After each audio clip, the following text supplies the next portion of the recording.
You ask Tiger to solve. This deals with linear equations with one unknown. The final result is x equals 3.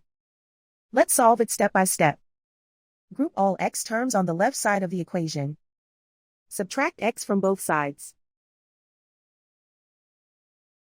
Group like terms. Simplify the arithmetic. Group like terms. Simplify the arithmetic. Group all constants on the right side of the equation. Subtract 4 from both sides. Simplify the arithmetic.